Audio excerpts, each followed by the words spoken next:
Salut tout le monde, je reviens aujourd'hui dans une nouvelle vidéo qui sera une vidéo favori.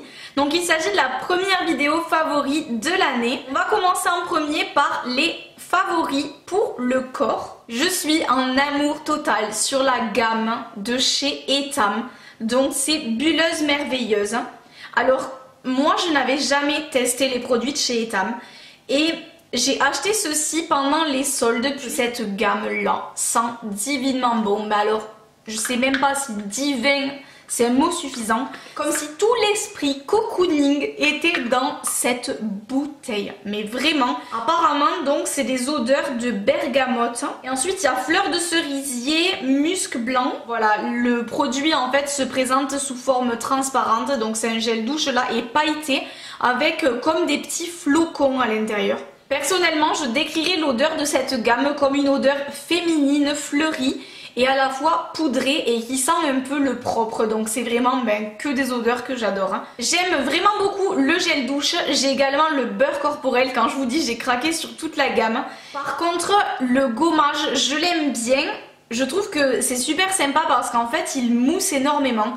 Donc ce qui est super, c'est qu'on a limite pas besoin de prendre un gel douche après, parce que si vous vous gommez le corps et qu'après vous passez une petite fleur de douche et tout, ça va mousser, mais même limite encore mieux que le gel douche. La seule petite chose, c'est que les grains sont vraiment très petits, donc si vous préférez comme moi les gommages qui sont vraiment assez costauds, ben on va dire que là c'est pas trop le cas, c'est plus le genre de gommage qu'on peut utiliser quotidiennement. Un autre favori pour la douche, enfin plutôt pour le bain cette fois, il s'agit de la bombe de bain de chez Lush, donc la balistique Frozen. Rien que quand en boutique j'ai vu le nom de cette balistique, je me suis dit Laure, tu peux pas passer à côté. Tu as adoré le film La Reine des Neiges, il te faut absolument la balistique La Reine des Neiges. J'ai vraiment adoré cette balistique. Là c'est pas la première évidemment que j'ai, puisque j'ai déjà fait plusieurs bains avec, donc je vais vous mettre une photo là de ce que ça donne dans le bain parce que c'est absolument divin. En fait au départ on a un bain un peu de cette couleur là, bleu ciel, et ensuite il devient plus bleu nuit. En plus de ça il a des micro nacres à l'intérieur, enfin c'est absolument magnifique, on a l'impression de prendre son bain dans un lagon. Donc que demander de plus, franchement niveau détente il n'y a pas mieux. Et le top du top, c'est qu'elle sent ultra bon. C'est une odeur douce et fraîche. Il y a du pamplemousse, du néroli et de la rose à l'intérieur. Donc c'est très frais et féminin à la fois. Enfin, c'est vraiment une odeur que je trouve super. Et là en plus j'ai eu la chance d'en avoir plusieurs en déstockage à moins 50%. Alors c'était vraiment le top. Un petit produit pour les mains. Donc il s'agit de cette crème là, qui est une crème pour les mains de chez Yves Rocher, aux odeurs vraiment de Noël, puisqu'il s'agit de l'odeur orange confite et amande. Donc c'est une crème pour les mains que j'adore, qui hydrate vraiment très bien. Elle laisse pas les mains collantes, elle met un peu de temps à pénétrer, c'est tout. Donc clairement moi c'est pas quelque chose qui me dérange plus que ça. Après c'est sûr que c'est pas forcément le genre de crème que j'emporterai dans mon sac à main, parce qu'après on peut pas faire grand chose. Enfin c'est plutôt le genre de produit à garder chez soi, je pense. Mais c'est surtout l'odeur qui est vraiment très agréable. En fait, on pourrait croire que le fait que ce soit des odeurs sucrées, ça va être très sucré, très entêtant. Et au contraire, je trouve que c'est très doux comme odeur. Déjà, on a surtout l'odeur de l'amande qui vient en premier. Et ensuite, il y a ce petit côté un peu sucré de l'orange, mais c'est vraiment très modéré comme odeur. Et du coup, moi j'adore parce que ça permet que ce soit pas trop écœurant et du coup on s'en lasse beaucoup moins. Autre produit soin, c'est ceci. Donc c'est un petit baume à lèvres de chez The Body Shop. Il s'agit de la gamme au miel. Alors le petit inconvénient, c'est que c'est un pot. Donc évidemment c'est pas le genre de baume à lèvres à transporter à l'extérieur. Moi je l'utilise exclusivement à la maison. Déjà il sent très bon le miel. Ça sent un miel sucré mais pas trop sucré. Enfin c'est pas aussi sucré que quand vous sentez du miel en fait. C'est plus frais comme odeur. C'est vraiment très agréable. Après bien évidemment le miel ça plaît pas à tout le monde, donc là pour le coup les goûts et les couleurs ça se discute pas. Moi j'aime vraiment beaucoup. En plus de ça il a une texture un peu cire qui est un peu différente des autres baumes à lèvres The Body Shop, qui font un peu plus crème. Et celui-ci, je trouve que justement, il répare très très bien les lèvres, donc vraiment, il est au top. Je voulais vous parler d'un parfum que j'ai eu à Noël, donc il s'agit du parfum Chloé, donc l'eau de toilette. Clairement, c'est un parfum sur lequel je ne me serais mais pas du tout penchée. Et en fait, c'est mon petit frère qui m'a fait la surprise de m'offrir ça pour Noël et j'étais vraiment étonnée déjà de son choix et du fait que ce parfum me plaise autant, parce que c'est pas du tout le genre de parfum que je mets d'habitude. Il s'agit d'un parfum avec des notes très fleuries mais assez douces, donc qui font vraiment très printanières et pas du tout entêtantes. Ça fait pas odeur de mamie, on va dire. Donc déjà le packaging, mais voilà, regardez-moi ça, cette mignonnerie. Donc franchement, il est mais à tomber quoi, il est trop chou. C'est peut-être le petit format qui donne cette impression là, mais vraiment moi je le trouve trop beau ce parfum, avec le petit nœud et tout. Et c'est vraiment une odeur voilà élégante, distinguée, fraîche. D'ailleurs je pense que beaucoup d'entre vous connaissaient déjà ce parfum alors que moi j'ignorais totalement. En fait les parfums Chloé, ben j'en avais aucun et voilà mon petit premier. Et honnêtement il change vraiment de tous les parfums que j'ai et c'est aussi ça que j'ai beaucoup aimé, donc je l'ai pas mal porté ce mois-ci. On va finir avec les produits soins, etc. par le shampoing sec Baptiste. Et puisqu'évidemment il n'y a que les idiots qui ne changent pas d'avis, je fais partie de ces gens-là. Au départ, le shampoing Baptiste et moi, c'était une histoire de haine. Clairement, je n'aimais pas du tout ce shampoing. Tout simplement parce que je m'étais mal orientée. Évidemment, je n'avais pas voulu tester le shampoing classique, mais j'avais pris le shampoing sec volume. Autant vous dire que celui-là, je le déteste parce que je pense qu'il y a comme une sorte de lac à l'intérieur. Ce qui fait que quand vous mettez votre shampoing sec dans les cheveux, vous avez un effet certes plus volumineux, mais en fait, vous avez un effet cartonné. Parce que clairement, le shampoing non seulement donne du volume, mais en plus fixe ce volume-là. Ce qui fait que après, si vous passez une brosse, ça accroche, ça tire les cheveux, ça fait super mal. Pourtant, moi je suis pas trop chochotte au niveau des cheveux, mais j'avais pas du tout apprécié la blague. Donc clairement, le shampoing sec Baptiste volume n'est pas pour moi, mais le classique, je l'adore. J'en ai tombé mais des bouteilles. Donc je vous le présente uniquement maintenant, mais c'est un gros favori de fin d'année 2015 et donc de début 2016. Vraiment, je trouve qu'il fait super bien son job. Le seul petit hic, c'est que je trouve qu'il se termine ultra rapidement. Enfin, il n'y a vraiment pas beaucoup de produits là-dedans. En plus de ça, c'est pas hyper donné parce que du coup, moi, j'en rachète à peu près 2-3 par mois, ce qui fait que ça revient assez cher. Alors, c'est clair que je préfère celui de chez Lush niveau rapport qualité-prix. Mais niveau pratique, en fait, celui-ci est beaucoup plus facile à utiliser. Tout simplement parce que le fait que ce soit un aérosol, ça vous simplifie la vie. Parce que celui de chez Lush, c'est un flacon qu'on doit verser directement sur les cheveux. Et moi, j'ai tendance à m'en mettre partout sur les habits et tout, donc c'est une galère sans nom. On passe maintenant au maquillage. Alors pour le teint, j'ai redécouvert ce fond de teint là que j'avais laissé au fond de mon placard.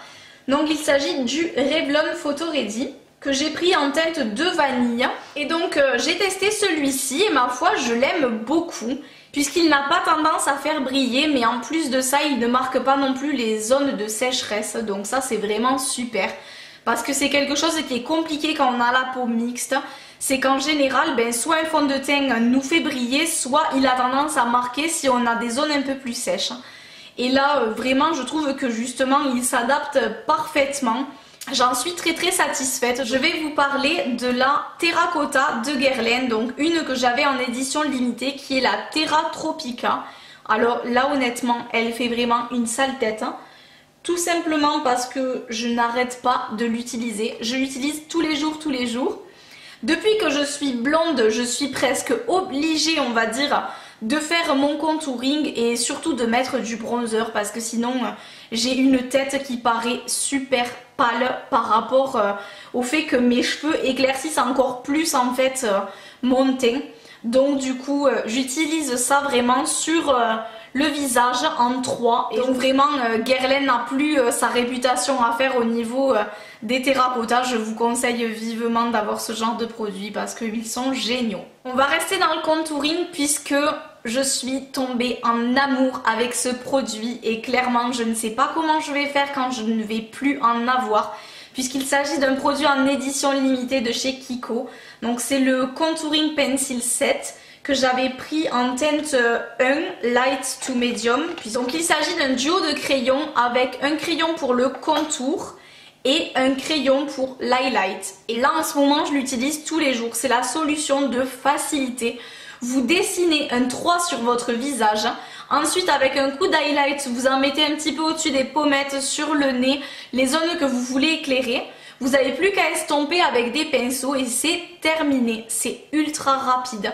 Et clairement ça change la vie parce que c'est beaucoup plus simple que de trouver une palette, un highlighter, un bon contouring, etc. Enfin c'est vraiment le top d'avoir ce petit duo. En plus là on trace vite fait les traits et après on n'a plus qu'à estomper. Enfin vraiment moi j'ai adoré ce concept. J'ai pas arrêté de porter ce mois-ci ce blush qui est le Sweetheart. Donc c'est un blush de chez Too Faced.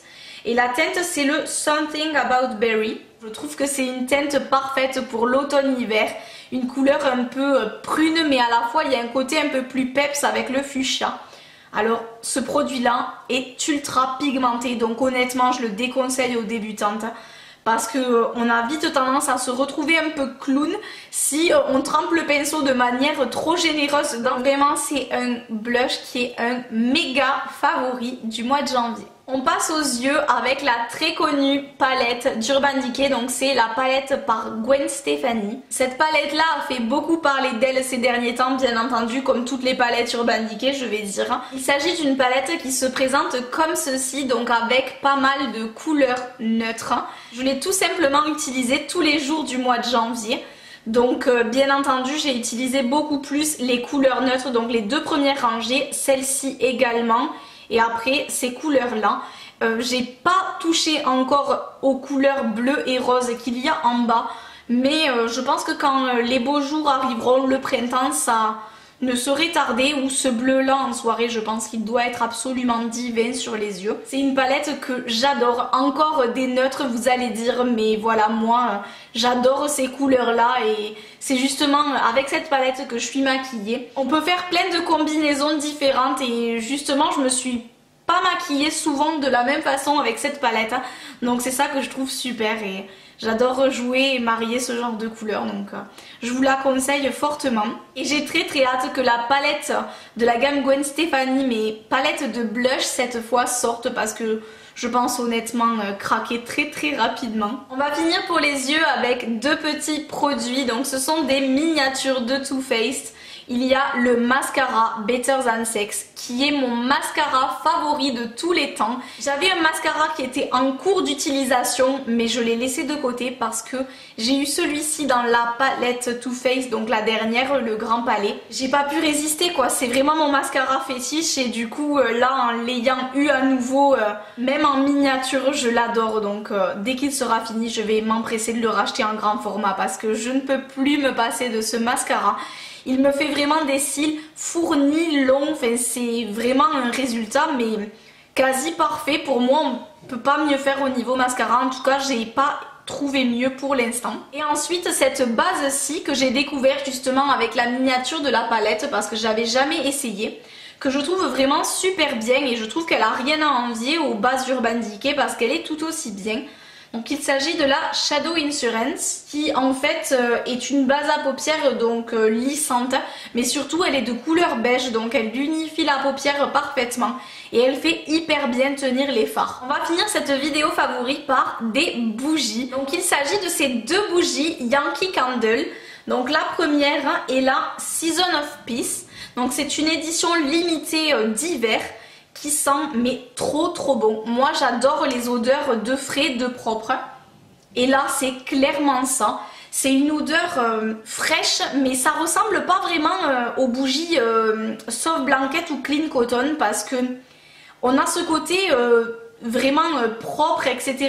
qui est typique des odeurs que je vous ai citées. Mais là on a une odeur vraiment presque comme d'extérieur quoi. Je pense qu'il y a des odeurs de nature à l'intérieur, mais c'est bizarre de dire ça comme ça, c'est trop dur à décrire.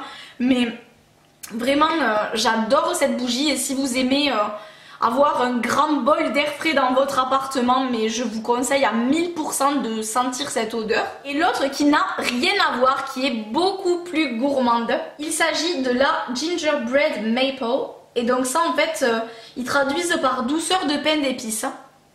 Et moi je trouve que ça sent le chai tea latte. Donc je suis une grande fan du chai tea latte de chez Starbucks. Et c'est clairement le chai tea mais à l'état pur. Donc oh, c'est une dinguerie de sentir ça. Moi j'adore allumer ça au moment du goûter et tout, quand on est sous un plaid tout ça en hiver. Mais ce genre d'odeur, mais ça me réconforte tellement.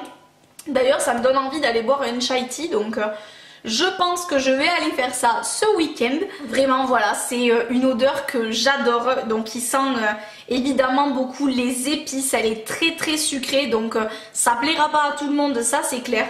Mais moi c'est mon coup de cœur du moment de chez Yankee Candle. Donc voilà, j'espère que cette vidéo favori vous aura plu. N'hésitez pas à m'écrire en commentaire quels sont vos favoris de début d'année. Et également à vous abonner si ce n'est pas déjà fait pour pouvoir suivre mes prochaines vidéos. Sur ce, je vous fais plein de gros bisous. Je vous dis à bientôt dans une prochaine vidéo.